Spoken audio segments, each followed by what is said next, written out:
Buen día, bienvenidos, bienvenidas.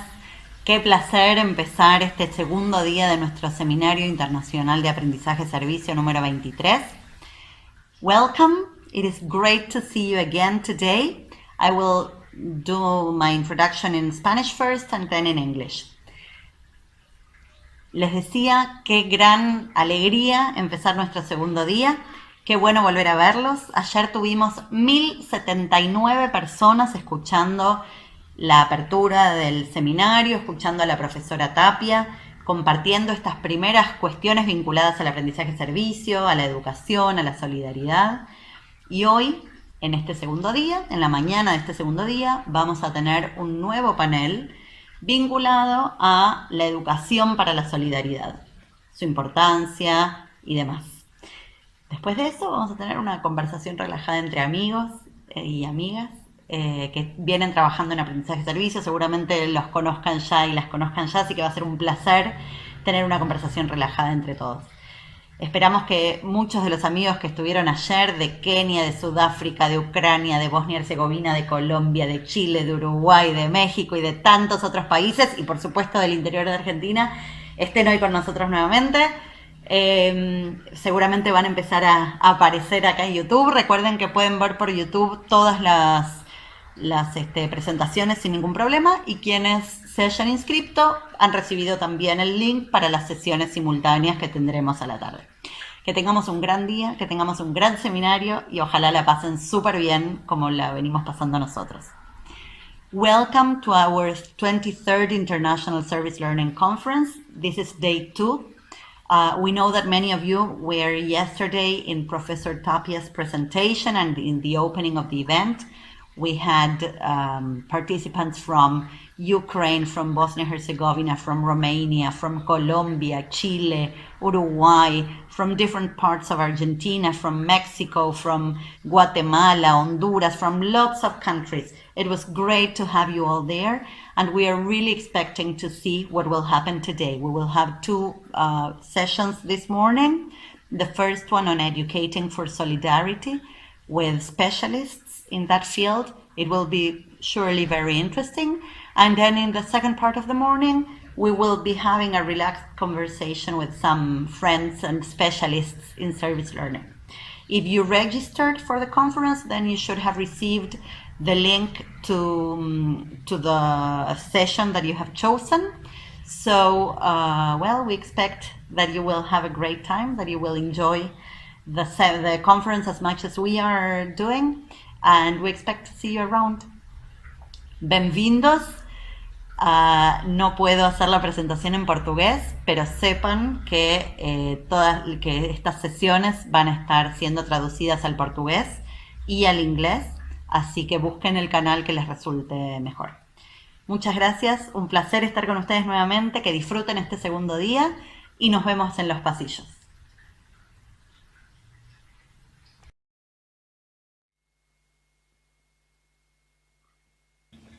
Muito bom dia a todos, a todas. Muito obrigado por estarem acompanhando-nos. Pessoalmente, é um orgulho apresentar 4 pessoas que vão nos ajudar a pensar. São 4 pesquisadores, pensadores, a quem tenho hoje o prazer de pedir que nos acompanhem, pedir que nos ilustrem, pedir que nesse plenário a importância de educar em e para a solidariedade, que nos acompanhem com as suas ideias. Eu tenho essa tarefa de moderar, por favor, quero pedir que não ultrapassem os 20 minutos. Quando faltarem 5 minutos, farei um gesto que é parte dessa nova modalidade. Vou apresentar então Axel Rivas. Quero dizer que as 4 pessoas que hoje nos acompanham são Axel Rivas, Lynn Berensen, Alberto Croce e Joseph Puir.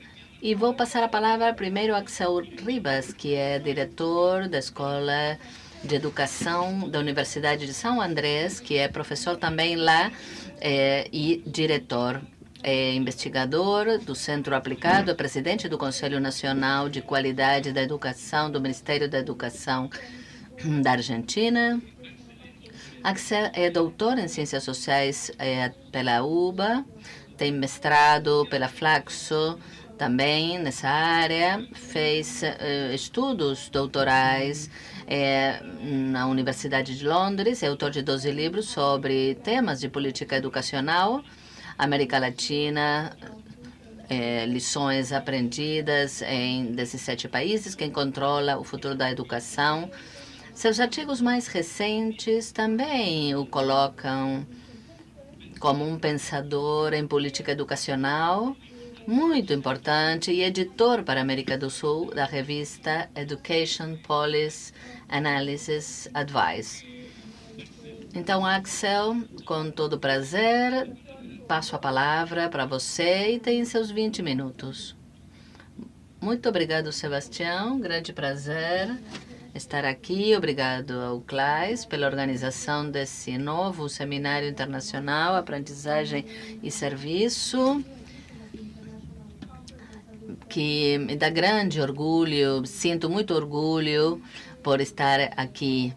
Somente vou fazer algumas reflexões iniciais, breves, para pensar na aprendizagem e serviço, na pandemia, nessa situação tão excepcional, inesperada que vivemos, tão incerta e que produz tanta dor. A presencialidade no sistema educacional está colocada em dúvida agora e outras dimensões da educação que nos colocaram a repensar o que fazíamos. Estamos aprendendo mais do que nunca, uma aprendizagem com dor, mas é uma aprendizagem, finalmente. É um tempo cheio de perguntas, de novos caminhos, incipientes alguns deles, outros que retomam a história, porque também aprendemos voltando para o passado, não olhando para o futuro como se tudo fosse algo a descobrir, a descobertas que fazemos do que tínhamos lido antes, de discussões do passado, que talvez estavam esquecidas, do papel da tecnologia também, e acho que nesse tempo que nos toca viver, devemos ser capazes de fazer um exercício de conscientização diferente, de conscientização pedagógica, por chamá-la de alguma maneira. Quais são as tarefas em que podemos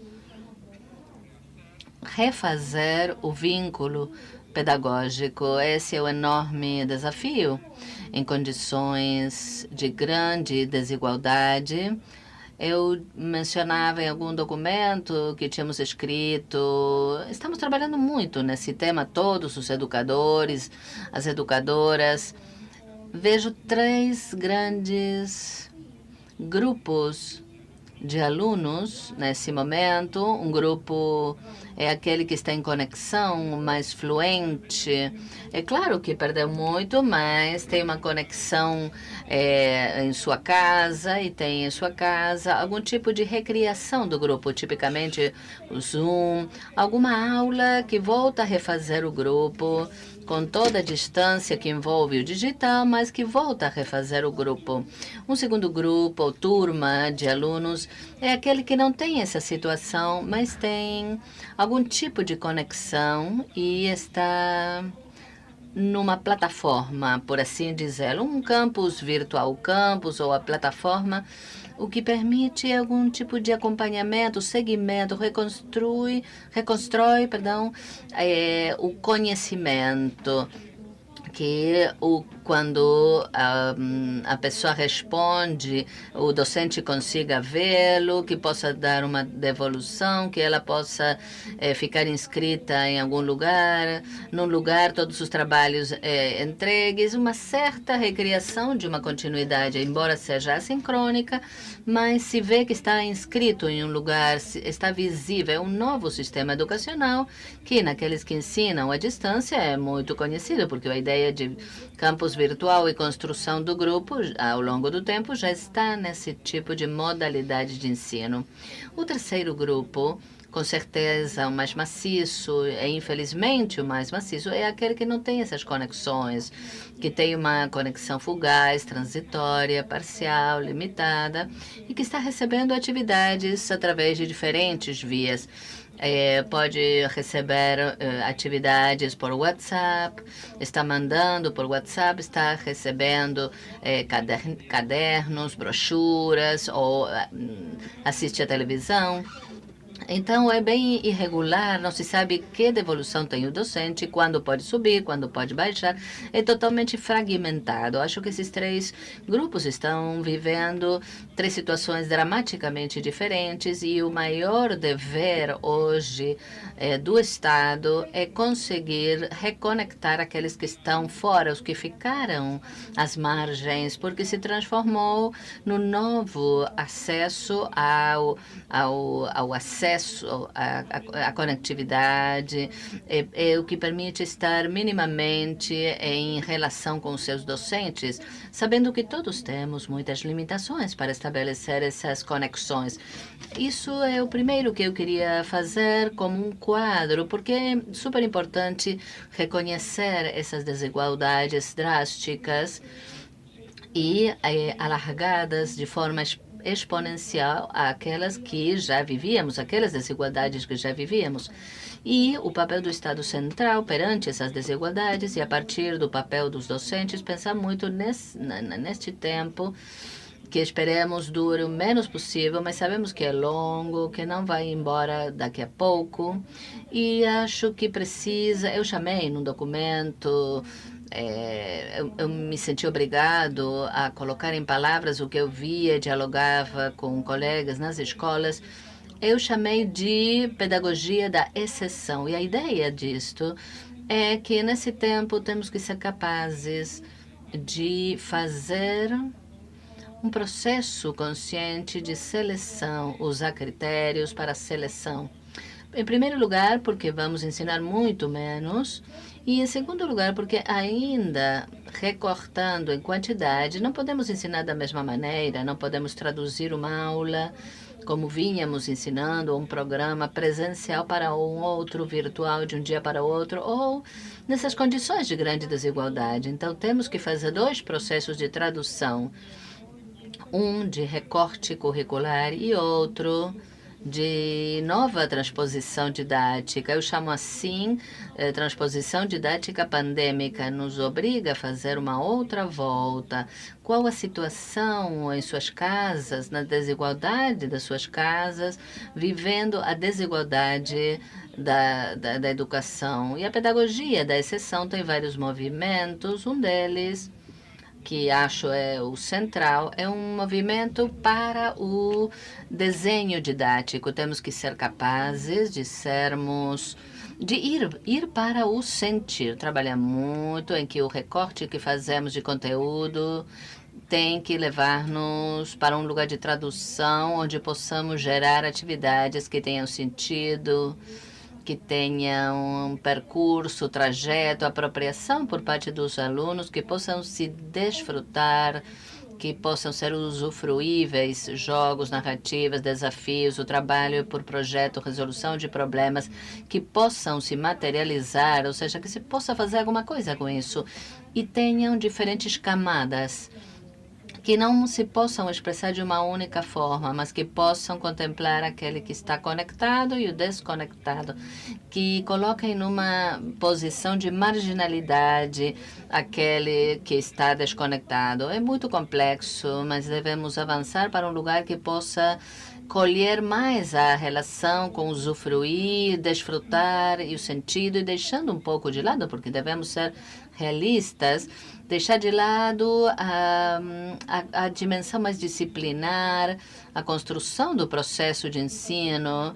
Temos menos tempo para expor ensino e, portanto, deixar um pouco de lado a parte mais estruturada, dura do conteúdo e levar à tona a parte mais experimental, o que é lúdico, experimento, e saber que perdemos coisas nessas dimensões muito experimentais, experienciais, mas temos essa interrupção da ordem escolar que conhecíamos e essa situação de sofrimento social, porque também é uma pedagogia que tenta fazer com que a escola na casa não seja outro motivo de dor, porque já bastante dor temos com o que está acontecendo e nos rodeia. Então, que pelo menos o processo de aprendizagem se possa desfrutar mais e possamos fazer disso também uma cena familiar.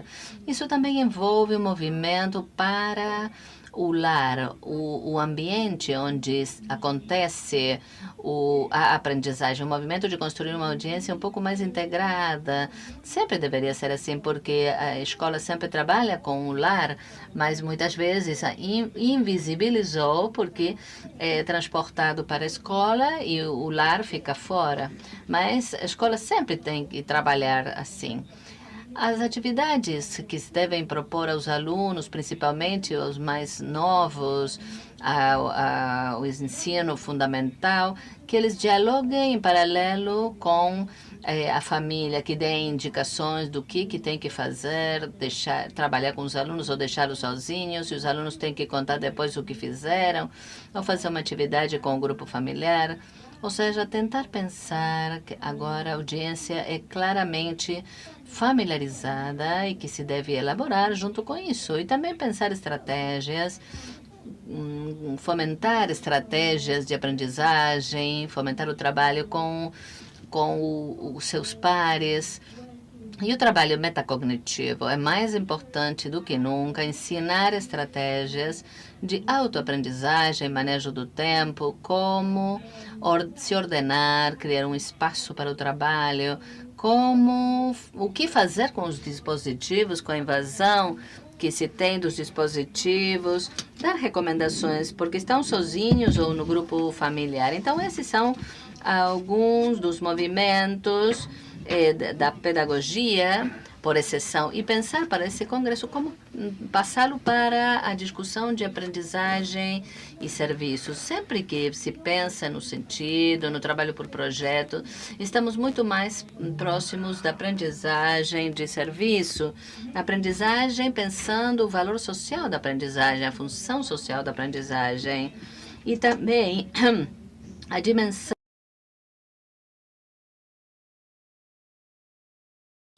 e uma dimensão que talvez está por trás da aprendizagem e o serviço, que é a dimensão da conscientização cultural, que é cultural awareness em inglês. É o que permite a aprendizagem em serviço, a ideia de formar os nossos alunos e os nossos docentes também como filtros críticos da sociedade, ou seja, que possam ver a cultura desde um distanciamento crítico, que possam fazer exercícios de distanciamento social para poder reconhecer as diferenças, a diversidade, a desigualdade. E são esses exercícios de formação mais profunda, na visão social, cultural, os que abrem as portas da aprendizagem e serviço. É como a porta maior que tem a ver com outra visão do mundo, um mundo muito desigual, muito incerto, e que precisamos, desde a educação, responder com muita consciência crítica, muita formação em valores sociais, de defesa do comum, de construção de um diálogo, construção de uma perspectiva muito empática sobre as diversas situações que vivem os outros, de muita abertura epistemológica, abertura humanista para o outro ou para os outros, porque estamos vivendo um mundo onde, infelizmente, é mais fácil destruir que construir. Estamos vendo governos inteiros de países majoritários que baseiam suas campanhas políticas na construção de um inimigo, dos fantasmas, de certa visão ou certo olhar mais excludente, discriminatório. Acho que temos um enorme desafio para construir uma sociedade mais justa, solidária, que é o que abre as portas às práticas de aprendizagem e serviço. Então, muito obrigado pelo convite e espero ter contribuído com algumas ideias para esse diálogo com tão prestigiosos colegas. Um grande prazer ter compartilhado com eles. Agradecemos muito, né? Vamos passar agora ao nosso segundo palestrante, José Maria Urtovira. Ele é catedrático honorífico de Teoria pela Universidade de Barcelona. Ministrou aulas em diferentes salas referidas à educação. É membro do grupo para a educação moral e educação moral é autor de obras também como educação moral, no ensino obrigatório, a construção da personalidade moral, práticas morais, a tarefa de educar, aprendizagem e serviço, educar para a cidadania, aprendizagem e serviço, educação e compromisso cívico. José, é um prazer para nós escutarmos você então nos seus 20 minutos. Muito obrigado. Muito obrigado primeiro porque me convidaram para o seminário e também para fazer uma apresentação tão amável. Para mim é uma honra estar aqui compartilhando este tempo e depois com todas as pessoas que possam também chegar a escutar e ver. E aproveito também para mandar um abraço a Nieves, uma grande amiga, e também mandar um abraço de parte dos meus colegas do grupo promotor da aprendizagem e serviço de Catalunha e de Barcelona. Mas vamos ao assunto, a importância da educação em e para a solidariedade. Eu vou tentar 3 assuntos que estão presentes no título e que eu acho que são muito sugestivas e eu gostaria de fazer alguns comentários, introduzir sobre elas algumas ideias. A primeira, então, a importância que a educação se ocupe da solidariedade. E, na verdade, eu acho que o termo importância é um pouco leve, suave. Talvez deveria se falar com maior contundência da necessidade, do imprescindível, do dever de educar para a solidariedade. Em definitiva, falar da urgência de educar para a solidariedade. Talvez o título não ficaria tão bonito e fechado, mas eu diria talvez que não só é importante, mas é urgente educar na solidariedade. E por que motivos é urgente educar na solidariedade? Eu acho que há vários motivos. O primeiro deles é que todos temos na cabeça é porque estamos numa situação de crise sistêmica na civilização. Vamos ver como ficamos, mas é uma situação que ninguém lembra ter vivido antes. Em primeiro lugar, quanto ao clima, uma crise climática enorme que nos deve obrigar a mudar. Em segundo lugar, com um exagero quanto às desigualdades e todos os problemas que isso leva. Né? E em terceiro lugar, por um ataque direto e frequente à democracia, ou pelo menos um ataque forte. E para consertar isso, com a Covid, vemos que não temos nem ideia de como tratar esse problema e quanto vai durar. Em definitiva, numa situação de crise, todos sabemos que não prestam as soluções ou as saídas individuais. Aí as soluções tendem a agravar o problema. E aí devemos encontrar formas de colaboração, formas de trabalhar de maneira solidária. Perante uma crise, devemos unificar os esforços, forças para produzir uma potência, uma força coletiva. Então, podemos falar multidão e potência. E então, eu acho que é uma coisa que pode ser ensinada. Então, essa forma de entender essa solidariedade deve ser trabalhada, ensinada e pelo menos tentar. Então, eu acho que não é só importante, mas urgente. Mas também há outra razão, outro motivo, eu acho. Um segundo motivo é que é importante hoje trabalharmos a questão da solidariedade para contrarrestar a lógica do individualismo competitivo que se tornou como dono da sociedade. O neoliberalismo mudou a economia e está mudando também a alma humana. Mas os seres humanos, todos sabemos que não são apenas indivíduos interessados, preocupados por competir, concorrer e ganhar mais. Os seres humanos talvez tenham sim uma parte de competição, mas também são seres muito interessados e muito capazes de cooperar, de se ajudar entre si, de trabalhar de forma altruísta e, claro, de serem solidários. Portanto, eu acho que é importante trabalhar para a solidariedade, porque nos enfrenta uma lógica que hoje está invadindo tudo. Mas isso deve ser trabalhado a nível educacional.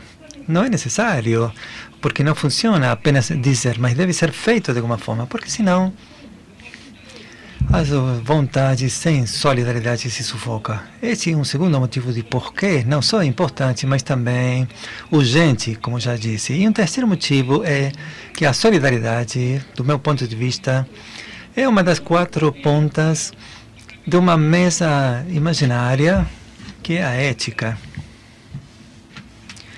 Isto já explicou um filósofo e que disse a ética tem 4 pontas que são fundamentais. Uma é a solidariedade, a outra é o cuidado dos outros, a terceira é o diálogo e a 4ª ponta é a autonomia. É verdade que vemos que uma coisa que tem 4 patas, uma mesa, nunca fica quieta. Mas também não é possível trabalhar sem isso. Então, isso leva a dizer que se trata de formar uma personalidade moral capaz de se apoiar nessas 4 pontas, que sempre vai estar em movimento, mas que não vai torcer, não vai cair. E nessas 4 pontas é que está a solidariedade, que participa dessa educação de forma completa, que já mencionávamos no começo. Eu acho que isso leva também a um último detalhe. Os valores todos são importantes, mas é verdade que às vezes que diz, talvez em algum momento um valor seja mais importante do que outro. Claro que sim. Há momentos em que algumas coisas são mais necessárias. Eu acho que o que vimos é que hoje a solidariedade é um dos valores que está no topo da lista, porque é urgente por vários motivos colocar no centro da educação. Portanto, a minha contribuição é que o título está muito bem, claro. E se tem que falhar alguma coisa, é que deveria, talvez, tornar mais exigente esse título. Esse é o primeiro ponto. O segundo ponto, além do título, é Educação em e para a Solidariedade, que está no título, né? A educação deve ser, então, em e para a solidariedade. Eu acho que essa ideia é importante porque está no centro da melhor pedagogia. É a estrutura básica da melhor pedagogia. Podemos dizer isso está ou nasceu principalmente na pedagogia ativa e depois todas as pedagogias que decorrem dela, tiveram essa ideia. E está no centro. E qual é o centro dessa ideia? Significa que a finalidade, o para da educação, no caso a solidariedade e o método, ou seja, a forma, tem que propor a mesma coisa. Finalidade e metodologia devem propor a mesma coisa. Não podem chegar se a solidariedade por outro caminho. Se você quer formar pessoas solidárias, deve utilizar um método que permita praticar a solidariedade. Se quer formar pessoas livres, deve permitir que aprendam em liberdade. Se quer formar pessoas ativas, deve conseguir que sejam capazes de mover e mexer as mãos e a cabeça. Senão, não serão ativas. Finalidade e método, então, devem ir para o mesmo centro. Mas há uma volta a mais para dar no assunto. Se temos um fim valioso, como é a solidariedade, não podemos aprender de qualquer forma. Isso acabamos de dizer. Deve ser desenhada uma situação de aprendizagem que permita provar a solidariedade, ensaiar, testar, exercitar a solidariedade e aprendendo passo a passo a sermos mais solidários. E lógico que a aprendizagem e serviços trabalham muito bem nesse sentido. Desta forma, esses alunos, à medida que vão repetindo ações cívicas de solidariedade, aprendem também a ser solidários, mas não só isso, aprendem a ser solidários e vão gostando da solidariedade, que são 2 assuntos diferentes, ou seja, podemos dominar o procedimento da solidariedade, mas além disso deve-se gostar. Adquirir um valor significa o mínimo das competências para concretizar e apreciar esse valor. Então, aparece o problema de sempre, como se educa, como se transmite nesse gosto. Como podemos fazer que os alunos gostem, que eles pratiquem esse valor, tá bem, mas que eles gostem, não sei. Eu acho que é simples, porque uma pessoa gosta de um valor, de uma criança, um jovem, deve estar junto de um educador, educadora que ajude a gostar do valor. Isso como se consegue? Como os formadores conseguem, então, que seus alunos gostem do valor? Enfim, basicamente através de 3 coisas. A primeira, porque eles, como pessoas adultas, devem gostar do valor. Se você não gosta, como é que vai transmitir esse gosto? Segundo lugar, que goste dos seus alunos, que apreciem. Para transmitir esse gosto, devem apreciá-los como pessoas e também conseguir que eles apreciem você. E, em terceiro lugar, ajudá-los a refletir sobre a importância daquele valor. Quando se conseguem essas três coisas, então chegamos ao que procuramos, uma educação em e para a solidariedade que consiga que as pessoas se apropiem deste valor, o tornem próprio, sabendo utilizar, sabendo praticar o valor e querendo-o, gostando dele. E isso eu acho que na aprendizagem e serviço trabalha bem. É uma boa metodologia que permite educar para a solidariedade através de um sistema que coloca os jovens em situação de exercer a solidariedade. E eu acrescentaria, em companhia de um educador, educadora solidária, que trabalhe em conjunta e os ajude. Então aí o sucesso está garantido, quase. Segunda questão do título, essa. Agora a terceira. É a solidariedade, claro. A importância de educar em e para a solidariedade.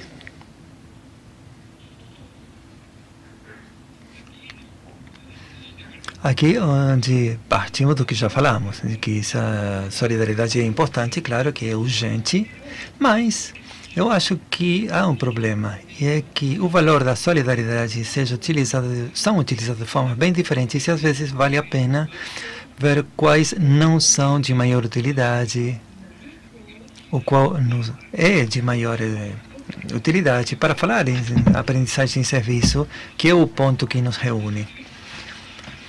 Então, várias formas de entender a solidariedade. Em primeiro lugar, é como fazer parte, é o sentimento, a solidariedade é o sentimento de companheirismo, de ideia de ajuda mútua entre pessoas que fazem parte integrantes da mesma realidade.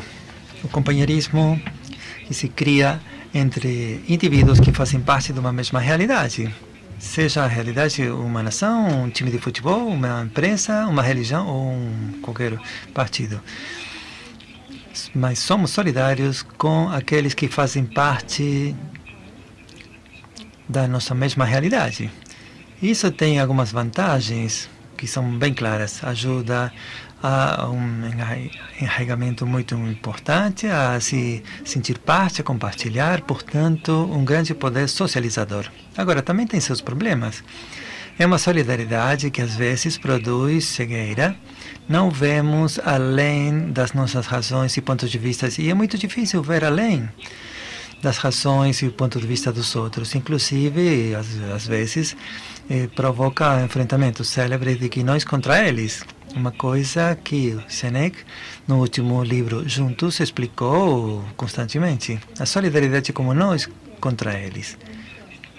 Esta forma de entender a solidariedade não é a melhor para a educação, eu acho, embora tenha algum ponto positivo, nem para a aprendizagem. Segunda forma, a solidariedade como adesão.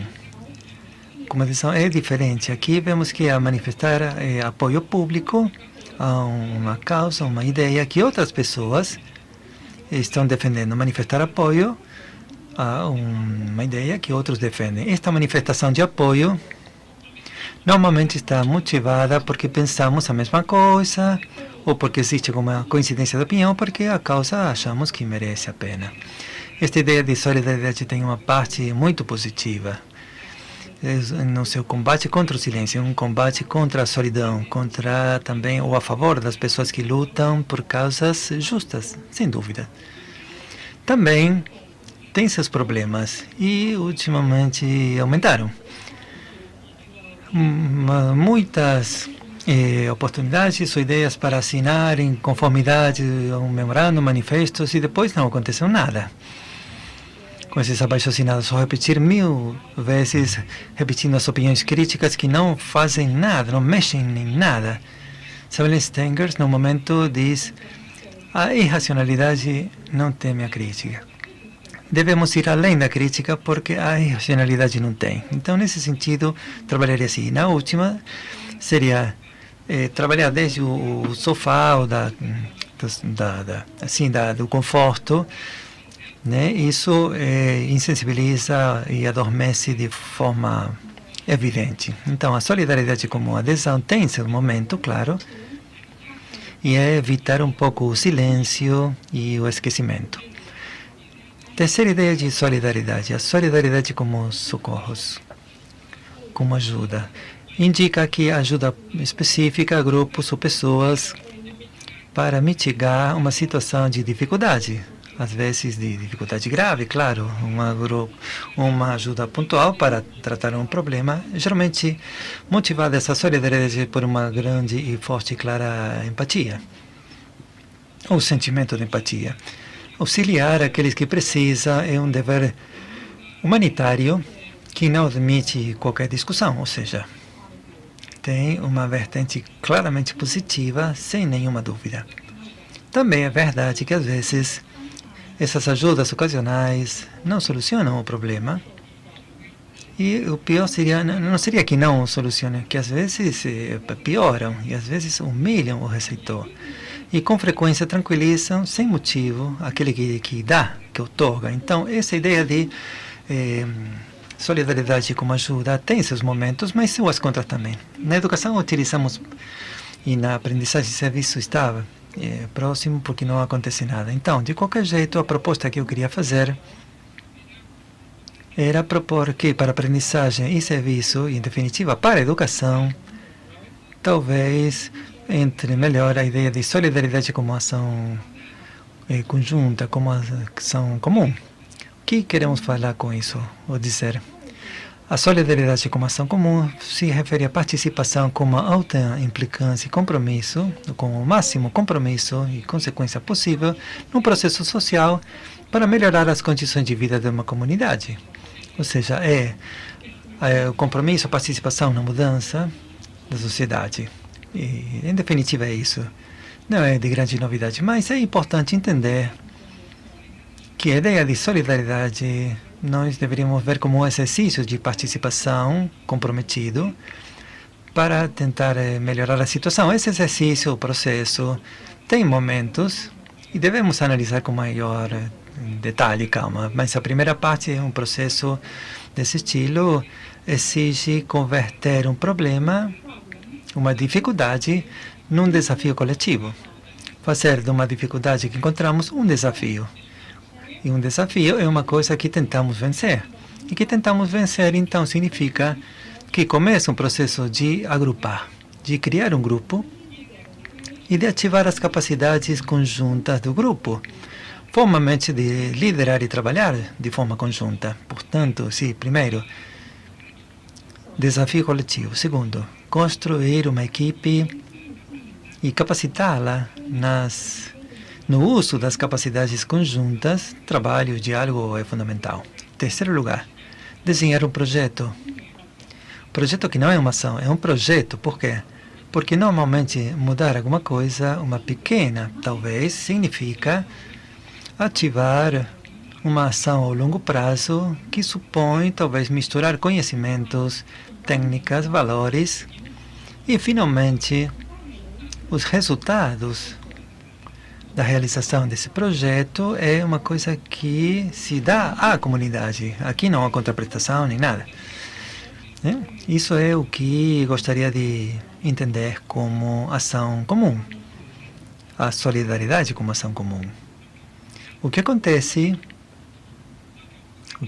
é que em breve vamos percebendo que esta ideia de solidariedade como ação comum, no final, é um dinamismo básico da vida, do crescimento da vida. Talvez muito mais importante que a ideia de competição e da luta pela sobrevivência do neoliberalismo. A vida cresceu em todas suas ordens porque existiram formas de solidariedade e de ação comum. Um dos muitos que apresentou foi Kropotkin, quando no seu livro fala do apoio mútuo como fator de evolução biológica. O Bauman, que descobre no cuidado dos fracos o início, a confirmação do princípio da existência de uma comunidade humana. Uma comunidade humana é uma comunidade capaz de cuidar dos fracos. Ou como também se fala quando a solidariedade é o motor da cultura. Onde está a cultura? Diz Tomasello, nos estudos, ele diz através de macacos e de crianças, está na cooperação. Ou quando Ostrom explica como se governam os aquíferos, os problemas atuais, e Torvald também, e outros, como incentivaram de forma cooperativa, uma enciclopédia magnífica como a Wikipédia, o sistema operativo do Link. Então, portanto, na questão da solidariedade como ação comum, vemos um mecanismo central da vida. E se isso é verdade, não temos a menor dúvida de que devemos colocar na educação, ou seja, esse mecanismo não pode ficar por fora da currícula, não pode se tornar no núcleo da educação, deve se tornar no núcleo da educação. E eu acho que isso é o que dá a aprendizagem e serviço. Hoje, a aprendizagem e serviço madura, todos aqueles escutam durante esses dias estas intervenções nossas sabem que é uma forma potente de solidariedade bem colocada dentro da currícula. Já vimos muitas vezes quando nossos jovens participam numa campanha de doação de sangue, quando nossos jovens se entram, talvez trabalhando um mosquito tigre que entrou na cidade, quando participam esses jovens no concerto do refúgio para salvar o patrimônio cultural da alta montanha, ou enfim, nesses dias, quando fizeram programas de rádio para manter informadas a sua comunidade e distraída, ou enfim, e que junta a comunidade, e vários institutos já trabalharam assim. Todos esses casos, o que estamos vendo é como a aprendizagem e serviço se torna uma forma de criar solidariedade como ação conjunta, como participação para mudar as coisas. Em definitiva, eu acho que vemos aqui que a aprendizagem e serviço é maravilhoso, que consegue duas coisas através desse mecanismo comum, que é criar comunidade e formar a subjetividade, ou seja, uma identidade que permita aos jovens serem eles próprios, eles mesmos, em comum e para os outros, serem elas mesmas para si e para os demais. Eu acho que nesse trabalho estamos. E por isso falamos com frequência que a aprendizagem e serviço não é uma técnica nem uma metodologia. É uma pedagogia com sua filosofia, com a filosofia que o que quer fazer é conseguir que os jovens contribuam a criar outra forma de vida. E é isso que eu acho que pode contribuir, essa forma de entender a solidariedade. E pronto, é o que eu queria contar para vocês. Muito obrigado. Muito bem, Joseph, muito obrigado. Muito clara a exposição. Vamos agora passar neste plenário sobre a importância de educar para e por a solidariedade. Vamos apresentar agora a Vin Lance, que é diretora de projetos de uma escola de Harvard. Levou a cabo o projeto Zero, isto é, para descobrir pessoas que sejam um exemplo de bom trabalho, socialmente responsável, significativo para aqueles que o realizam, e determinar qual a melhor maneira de aumentar a incidência desse bom trabalho no dia a dia. Lin e seus colegas estão trabalhando para espalhar esse trabalho dentro da sala de aula e para uma discussão mais ampla para o desenvolvimento de uma juventude mais ampla. Lin se tornou a diretora desse projeto e, como membro fundadora, apoiou as famílias a responder a perguntas que surgiam e, nesse processo, facilitar as famílias desfrutar ao máximo os momentos compartilhados na mesa. Depois de se formar, Lin dedicou vários anos aos seus estudos de pós-graduação em literatura americana na Universidade de Chicago. Publicou artigos sobre literaturas de diferentes tipos, jovens profissionais do teatro, elementos de liderança. E com Garner, foi coautora de um capítulo sobre trabalhadores jovens numa era global. Dirigiu inúmeros workshops e apresentações sobre temas relacionados com Good Work. Lin tem a palavra, tem 20 minutos para sua exposição. Obrigado. É um grande prazer para mim entrar nessa conversa tão interessante. Vou falar sobre Good Work e da aprendizagem em serviço com foco na responsabilidade e na comunidade. Uma resenha breve do que vou falar hoje, uma resenha geral do Good Project, suas origens, alguns dos recursos desenvolvidos. Também vou mostrar o que abrangemos na pesquisa nas últimas 2 décadas e 2 conclusões pertinentes para a discussão. De um lado, o conceito de alinhamento ou falta de alinhamento e depois o conceito de responsabilidade. Espero poder me concentrar em 2 subestudos menores, um sobre os trabalhadores solidários e outro, uma avaliação do programa de avaliação e serviço, que é muito pertinente. The Good Project, como diziam na introdução, foi uma iniciativa como parte da nossa escola de educação em Harvard, onde fazemos muitas perguntas, por exemplo, qual o significado de um bom trabalho para ter algum efeito no mundo, quais os obstáculos, o que nos possibilita fazer um bom trabalho, as decisões que permitem interações com outros, como podemos trabalhar de maneira responsável. Essas são perguntas e vou me dedicar ao bom trabalho. E, na entrada, nós começamos a trabalhar na pesquisa do trabalho bom. Ou seja, alguns de nós fazemos o que pensamos que é um bom trabalho e outros simplesmente fazem um trabalho. Há uma definição que foi evoluindo. Inicialmente, tínhamos um entendimento que envolvia excelência, alta qualidade no trabalho, ética, as pessoas que se importam com o impacto das pessoas que o realizam e também o compromisso, ter um significado no que se faz. Isto não mudou. E ter esses 3 elementos é muito desafiador, mas com alinhamento da missão, mentorias e práticas de reflexão, é possível consegui-lo. Nós entendemos que isso surge das profissões, principalmente, mas ser um bom trabalhador não necessariamente é o mesmo que ser profissional.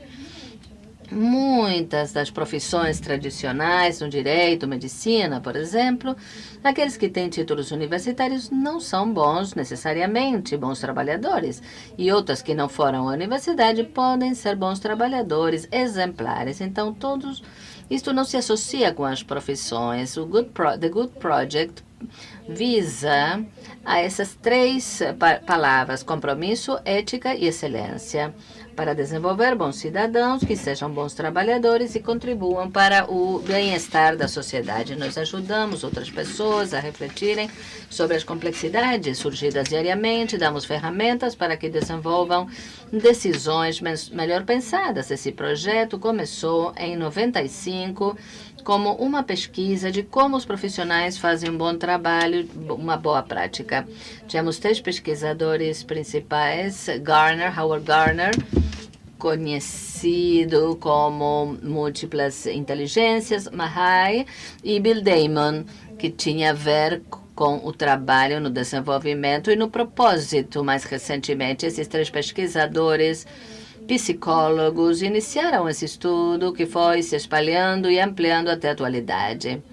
Então, a pergunta que ocupava a nossa atenção na equipe de pesquisadores durante esses 20 anos foi como algumas pessoas decidem fazer um bom trabalho e podem ter sucesso ou fracassar num momento em que as forças do mercado são muito potentes.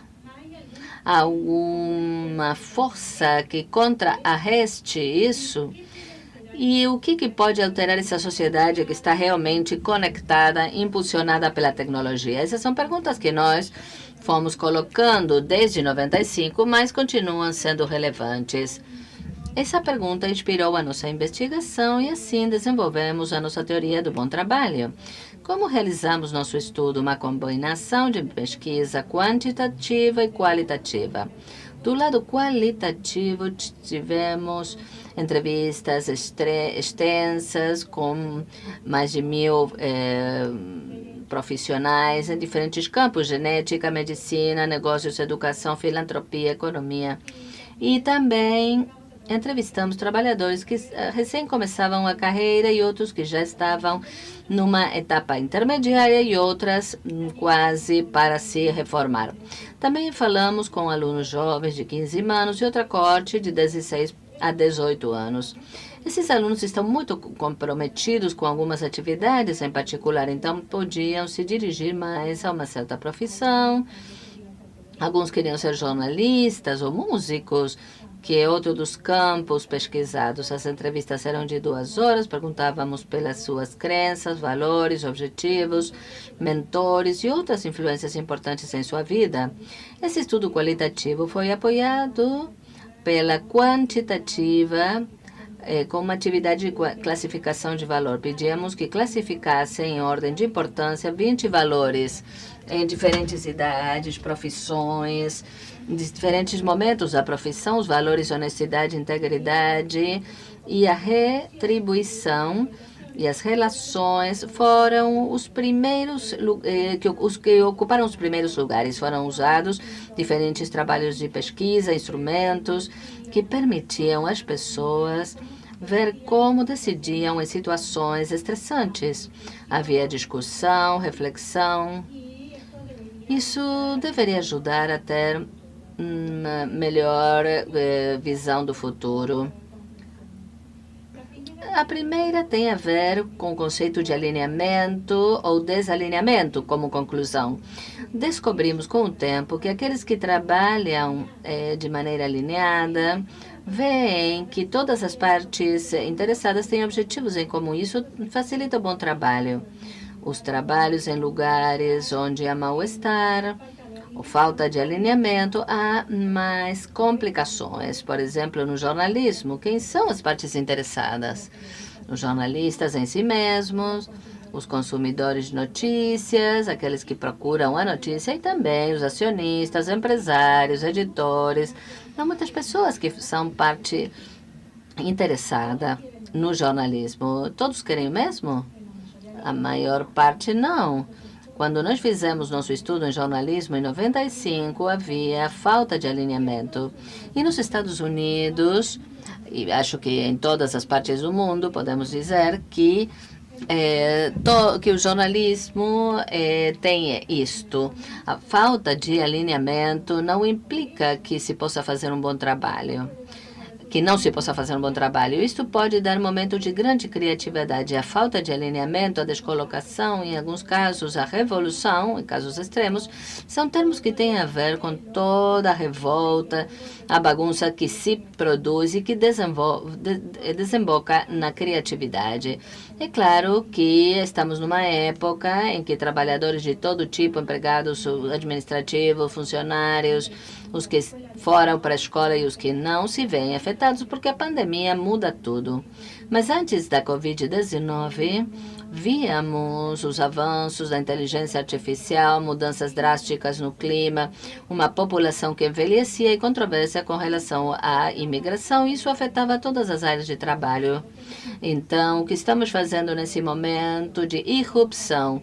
Vamos recorrer à criatividade e ela envolve um bom trabalho. Como apoiar esse bom trabalho, então? A segunda conclusão que quero compartilhar tem a ver com a responsabilidade. Com frequência, a tomada de decisões difíceis tem a ver com a responsabilidade. Em nossas entrevistas, nós fizemos uma pergunta simples. Para com quem nos sentimos responsáveis no trabalho? Para os meus colegas, para o mundo em seu conjunto, para mim mesmo? Outra resposta dizia que alguns se sentiam responsáveis perante a sua religião, seu ideal, seus ancestros ou toda uma geração de predecessores. Então, vemos que as responsabilidades têm a ver com uma espécie de alvo, onde temos a mosca e depois todos os anéis circundantes. Passamos de a gente mesma, aos amigos, depois aos colegas, depois à sociedade em seu conjunto.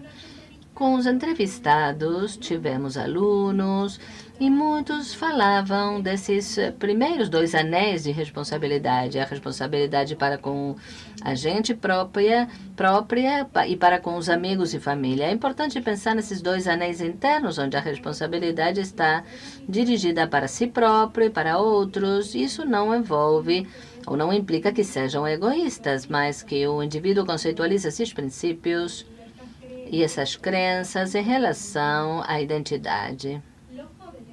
Os jovens não pensavam que o que fizessem tivesse um impacto para além deles próprios. Não tendiam a pensar para além disso. À medida que avançavam em idade, pensavam em outros níveis de responsabilidade para os colegas, o mundo, a profissão. É claro que há alguns que ficam fora disso, que pensam que têm responsabilidade para mudar o mundo ou que não têm responsabilidade com ninguém, senão aqueles com quem têm responsabilidade direta. Os anéis de responsabilidade são outra maneira de pensar, de entender os pensamentos mais éticos. Quando as pessoas percebem o impacto que tem nos anéis externos, se comportam de maneira mais ética. Então, o segundo achado com relação à responsabilidade tem a ver com 2 subestudos que vou mencionar no tempo que me resta. São 2 subestudos que analisam como aqueles que trabalham dando serviço a outros entendem a responsabilidade. O primeiro caso é um subestudo que fizemos faz uns anos para entender as diferentes dimensões da responsabilidade e comparar as diferenças nas responsabilidades de 2 grupos diferentes. O primeiro são os trabalhadores solidários ou do cuidado, aqueles que trabalham dando um serviço para outros e redundam em benefício do outro, docentes, profissionais médicos, enfermagem, empreendedores sociais. São aqueles que trabalham com uma pessoa e veem essa pessoa de uma maneira especial. Os docentes trabalham com alunos, médicos e enfermeiras com seus pacientes, e os empreendedores sociais trabalham com as comunidades as quais tentam dar um serviço, seja um grupo de pessoas sem teto, os que passam fome. Comparamos com profissionais que trabalham em consultórios, escritórios e não estão em contato com as pessoas no qual seu trabalho impacta. É claro que não há uma linha muito clara que distinga os 2 grupos, que os separe. Há uma sobreposição em alguns empreendedores sociais, também tem atividades empresariais, ao passo que outros empresários se veem também fazendo atividades do lado social. Nós poderíamos falar dessa distinção principalmente a quem vão dirigidos os seus serviços. Então, o que aprendi? Em primeiro lugar, onde se traça a linha entre o pessoal e o profissional? Isso, em geral, é uma fonte de conflito para os profissionais, principalmente agora, onde tantos somos os que trabalhamos em casa. E a de conflitos é diferente nesses 2 grupos. Os trabalhadores solidários de serviço têm temor a deixar sua responsabilidade de trabalho. Sua responsabilidade vai além desse limite da família, se houver. Para alguns, sua vida profissional está guiada por valores religiosos e fazem sacrifícios pessoais mais fácil do que outros. Quando tem que escolher entre responsabilidades que entram em conflito, os trabalhadores de serviço se concentram mais nos indivíduos ou comunidades a que atendem. entre alunos e o supervisor, acho que sempre os alunos têm prioridade e as necessidades dos alunos, as necessidades dos indivíduos estão primeiro. Então, tem que haver um bom ensino. Então, haveria menos conflito. Então, quando se pensa em responsabilidade, podemos ver que valorizamos. Os trabalhadores de serviços entendem a responsabilidade de maneira diferente de outros trabalhadores. Os que oferecem serviço solidário têm paixão pelo que fazem, ao passo que outros trabalhadores têm paixão pelos ideais, descobrir a verdade, conseguir a confiança pública ou a ideia do capitalismo. Essas são pessoas diferentes. Não estamos priorizando os trabalhadores de outros. Temos que entender profundamente o que se passa quando há essas diferenças. Houve algumas pessoas que se focaram em ideais, mas outras nas pessoas. E no nosso âmbito para estabelecer o significado nesses grupos é muito diferente. Pelo menos nesse estudo, vimos a diferença no impacto em termos do significado. O segundo subestudo que eu quero salientar é uma avaliação de 1 ano de uma experiência com trabalho de aprendizagem em serviço de 10 meses, ou seja, vendo a responsabilidade e a comunidade. Esse projeto de pesquisa tentou determinar se e como os alunos se viam afetados por ter participado de uma experiência de aprendizagem e serviço durante 10 meses. Alunos de 15 a 17 anos, em 3 fases diferentes, numa experiência, 10 dias, perdão, não 10 meses. Esses alunos eram responsáveis pelo design de um projeto que ia ser levado adiante durante 10 meses. Então, aqui tinham que abordar um problema global em nível local. Uma mulher jovem queria aumentar o conhecimento de como apoiar na Jordânia os refugiados através da aprendizagem em serviço. Aqui se incluía uma enquete prévia, observações na sala de aula e depois uma enquete posterior realizada no último dia do encontro. 8 a 10 meses depois desse evento em que se reuniram para esse trabalho, essa aposta em comum. Aqui, tentavam ver como os estudantes se encontravam, sua responsabilidade. Os jovens expressavam a responsabilidade consigo próprios e os seus imediatos. Mas o grupo de aprendizagem de serviço abrangia sua responsabilidade a mais anéis. Quando analisamos os motivos, vimos em nível individual que muitos se concentravam em como entendiam a sua comunidade.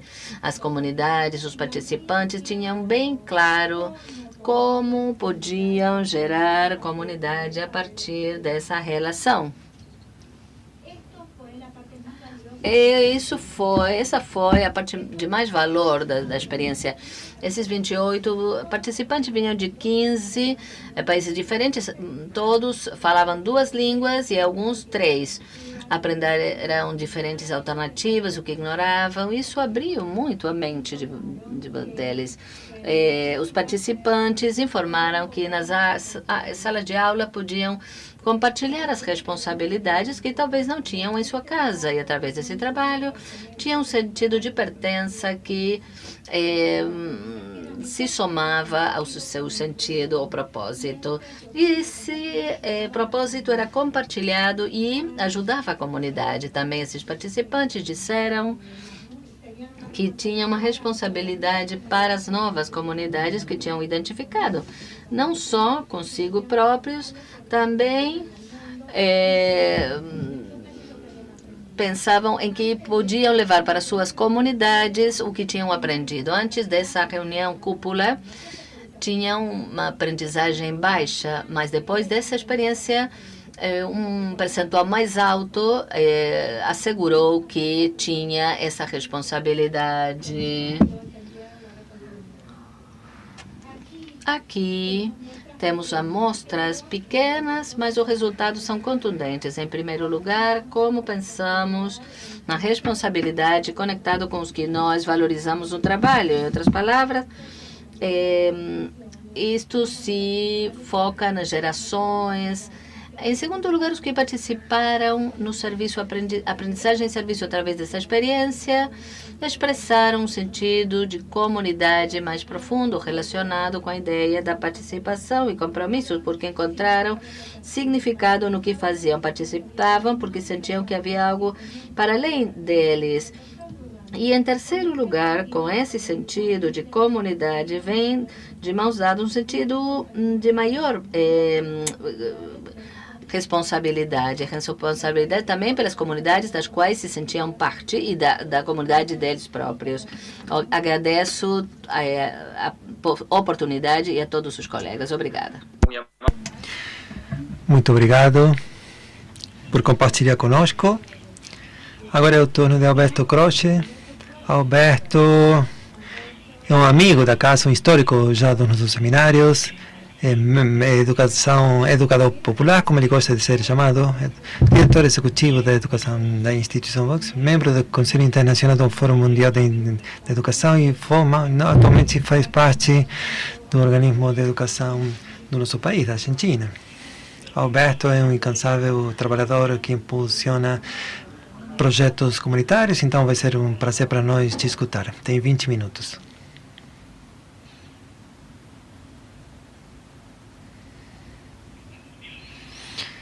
Está com o microfone silenciado. Agora sim, estamos bem? Muito bem, muito obrigado, Sebastião. É um prazer para mim estar com todos vocês nesse novo seminário. Para mim é uma grande alegria.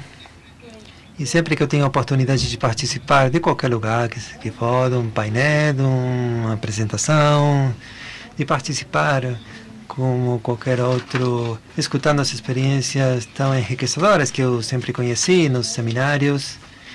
Eu consegui fazer muitos amigos e amigas, então é um prazer para mim estar com todos vocês. E refletindo agora sobre esta questão que tem a ver com a formação para a solidariedade, que é um tema realmente que eu acho que, como já falou José faz um tempinho, é um tema muito importante, uma questão central. E o âmbito, então, dos colegas que falaram antes, eu acho que é muito bom para o que eu pensava compartilhar com vocês. Falando um pouco da parte específica, nestas formas virtuais, uma audiência de muitos professores de diferentes partes, tanto do país como de outras partes do mundo que trabalham neste tema, que foram nos escutando neste tempinho que fizemos algumas apresentações, anotando, fazendo algumas anotações e tentando comparar o que eles fazem, e com o que nós falamos e fazemos, e que nós também pensamos a partir do que vocês fazem. É um diálogo como estranho, muito estranho talvez, agora que está tudo virtualizado, e que estando eu aqui falando, vejo o rosto apenas de alguns de vocês por vez. Então é mais difícil e os desafios são maiores. Bom, mas eu acho que, apesar disso, por uma parte, a aprendizagem e serviço tem uma vocação da currícula que procura ensinar questões da currícula, dos conteúdos educacionais dos mais variados, através de práticas de serviço solidário. Eu não digo que nasceu assim, mas porque tem muitas procedências, mas foi um dos primeiros pontos de vista. Como podíamos ensinar coisas de matemática, história, ciência, de ciências sociais, a partir de realizar ações de serviço. Isso foi como uma origem que teve o projeto, a ideia. Mas depois, claro, a coisa foi superando um pouco esse âmbito, como falou o José faz um tempinho, foi essa questão de que a formação nesses valores e o que é a solidariedade em si, então transcende também, supera, sem perder essa dimensão, porque justamente estamos falando de aprendizagem em serviço e não de aulas de formação moral. ou formação ética. Estamos falando de outra coisa, de como formar a solidariedade a partir de um trabalho educacional de diferente tipo e com diferentes pontos de vista em diferentes disciplinas. Mas a questão central é, como já falei, não é um tema sobre um discurso moral e ética, sem desvalorizar esses princípios, mas é uma forma de se formar nessa aptidão que pode ser entendida da solidariedade, uma atitude pessoal perante a vida e se formar através da prática. Ou seja, tomar não talvez falando disso, mas de uma forma mais prática, como vivendo, né?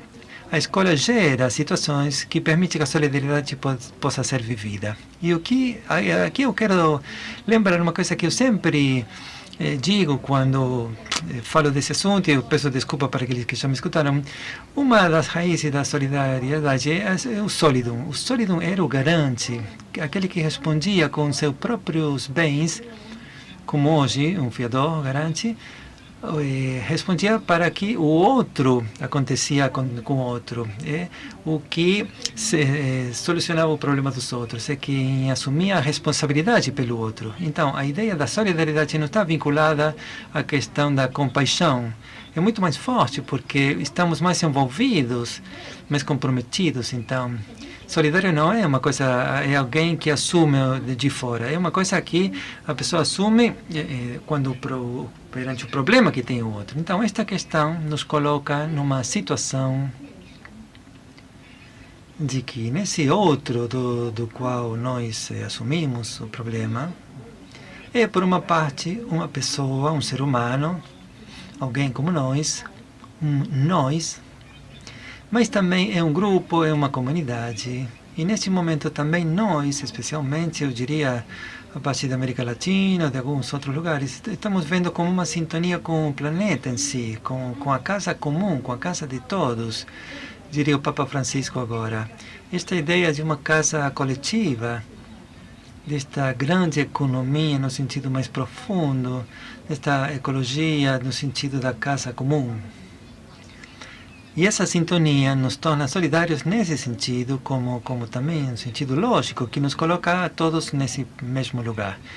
Então, colocar um estudante nessa situação de se formar na solidariedade é em colocá-lo dentro do sistema. E essa é uma primeira ideia importante de que deve ser colocada em evidência. Para poder fazer isso, a aprendizagem e serviço que faz que faz com que o estudante se coloque em relação com diferentes atores. Em primeiro lugar, coloca em contato com a própria comunidade comum, com uma parte da sua comunidade. Como que tira da escola, de um ponto de vista, e o coloca numa escola ampliada, que é a verdadeira, eu acho. Por isso não gosto de falar de que tira da escola, porque para mim a escola é a comunidade mais ampla do que acontece entre as paredes de uma instituição. Mas entendendo assim, abre a sua comunidade, essa experiência, e o coloca com os atores da comunidade. Por uma parte, atores que têm necessidades, e por outra parte, atores que buscam como resolver essas necessidades dos outros. Ou seja, o estudante começa a se encontrar com essas pessoas que são, por uma parte, aqueles que sofrem alguma necessidade por diferentes tipos de necessidades, e por outra parte, com aqueles que buscam dar uma resposta comprometida a essa necessidade. Então, a escola possibilita que esse aluno entre em contato com pessoas e com organizações solidárias. E esta relação faz com que os jovens se encontrem com pessoas que novamente possam, ou eles podem se projetar nesses outros como modelos de solidariedade para a sua própria vida. Ou seja, se produz uma formação olhando, conhecendo, se entusiasmando, se contagiando daqueles que têm a solidariedade já como uma atitude ou forma de vida. Isto é muito interessante. Por quê? Porque além disso, há uma coisa que é um pouco complexa, mas vamos falar assim. E eu digo complexo porque também é um desafio, e vão perceber em breve, que é muito difícil que exista um projeto de aprendizagem e serviço concretizado por um professor que em si não seja uma pessoa solidária. Porque, na verdade, a solidariedade do professor é quem motiva a ensinar dentro dessa pedagogia. E esse é um problema, num ponto, é muito bom por uma parte, mas é um problema por outro, porque não é qualquer um que pode, se o professor não tem na sua vida a solidariedade como um valor enraizado como si, é muito difícil que consiga trabalhar. Essa é a fraqueza do sistema, porque exige um professor assim. A grande fortaleza, como dizia eu há um tempo numa palestra, apresentação que fiz, eu acho que essa é a fortaleza também da aprendizagem de serviço e por isso não pode ser derrubada, porque aqueles que gostam desse projeto supera totalmente a formalidade do próprio sistema. E não estão fazendo compromisso formal, estão assumindo um compromisso de vida. E, de alguma forma, isso é o que aconteceu. Eu acho que aqueles que se comprometem com a aprendizagem em serviço são como militantes da aprendizagem em serviço, não são apenas técnicos ou pedagogos. É mais do que isso. Mobiliza o coração porque é uma prática de solidariedade. Mas, enfim, fora isso, de alguma forma, faz com que os estudantes se encontrem com professores solidários, com pessoas solidárias, com organizações solidárias, que respondem às necessidades que existem na sua própria comunidade, por definir de alguma forma. Então, tudo isso faz com que a experiência da aprendizagem de serviço seja fundamentalmente uma experiência coletiva.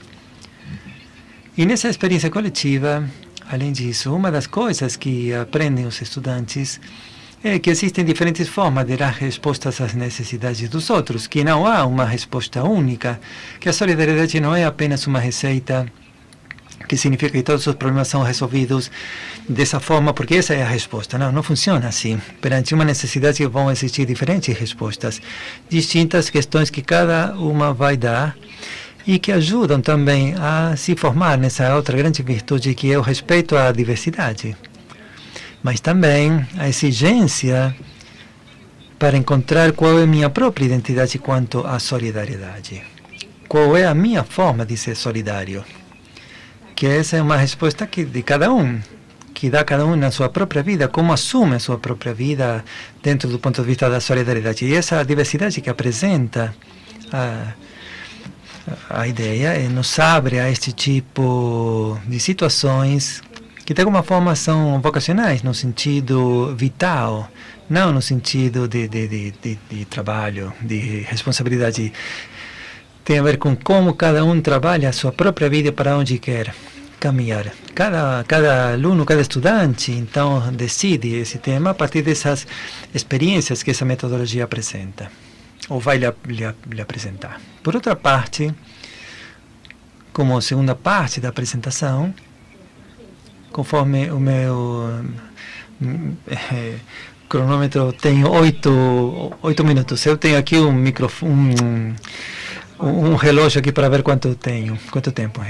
Outra ideia é que eu acho que a solidariedade tem que ser pensada nesses tempos novos e diferentes que estamos vivendo.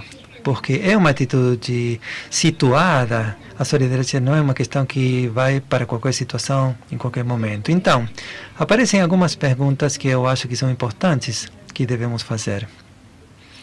Uma delas, e que é muito difícil de responder, podemos ser solidários em termos de isolamento?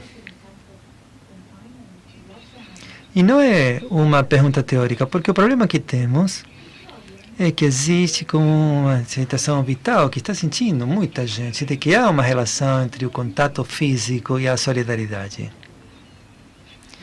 Então, esta preocupação é própria não só de agora. Hoje, Axel, quando começamos, falou da pedagogia da excepcionalidade. E uma coisa que eu escrevi e estou dizendo é que isto que apareceu no começo como um tempo de exceção, agora está se tornando numa perspectiva de longo prazo de tempo e de incertezas.